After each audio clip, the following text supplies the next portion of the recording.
Good morning and welcome to another episode of Mark's Mornings. How many of you have ever faced a time where doubt and fear has almost dominated your whole perspective and you cannot see past the moment? Well, I can tell you this, you are not alone. Every single person at one point or many points in their lives have gone through it and are still moving forward. Today, I want to encourage you guys on how to build a solid, strong resilience. So go get another fresh cup of coffee. I'm going to do the same, and we'll be right back.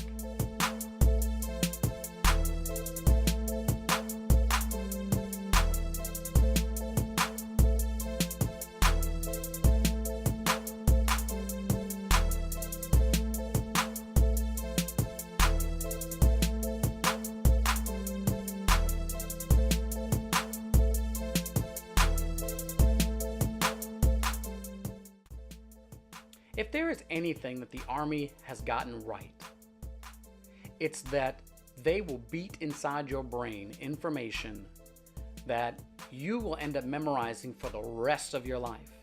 For me, it's like songs that the Army has done, it's creeds and Army regulations, and I still have them memorized today.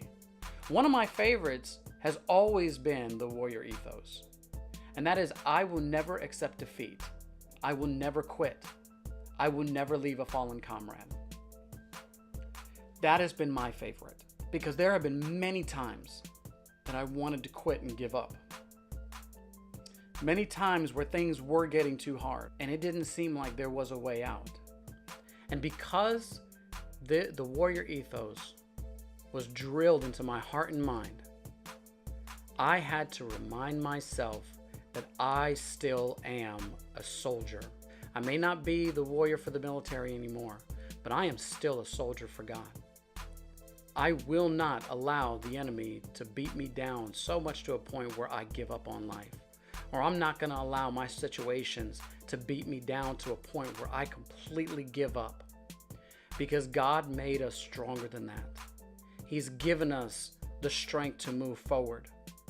But we have to remind ourselves as well, and we can't do this alone. When building resilience and facing hardships, we have to be willing to share what's going on so that God will move in our lives. One of my favorite characters in the Bible is John the Baptist. John went through a period in his life where he was thrown in jail for trying to hold somebody accountable. Now, some of y'all thinking, well, John should have minded his own business. But if we're really honest with ourselves, how many of us tell people to mind their own business, but we real quick to call somebody else out on what they doing wrong? Anyway, the fact of the matter is that he was in jail.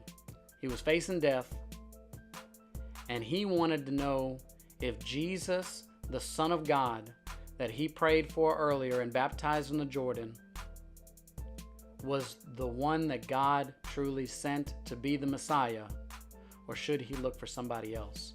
Now, what does that sound like to you? Does that hit home for some of you? I know it does for me, because there have been many times where I just want to just give up on my dreams and my hopes and what I knew was something that God wanted me to do, just because my situation seems bigger than anything and everything else in my life. I become tunnel vision. We've all been there. We can't see past the moment. Don't get lost in the moment. John almost got lost in the moment. Are you a person right now that is struggling because you can't see past your struggles, can't see past your situation? I'm here to tell you today, God is still God, regardless of your situation, regardless the pain. Yes, there are many times where we want God to swoop in like Superman and save us, but we cannot see the full big picture. My encouragement to you is to just keep moving forward. Stand up, dust your feet off, and despite your emotions and feelings that are overwhelming at the moment, don't give up, because there's always somebody that your life is impacting in a positive way. Guys, thank you for listening today. Take care of yourself. Know that you're loved. And we'll talk to you later.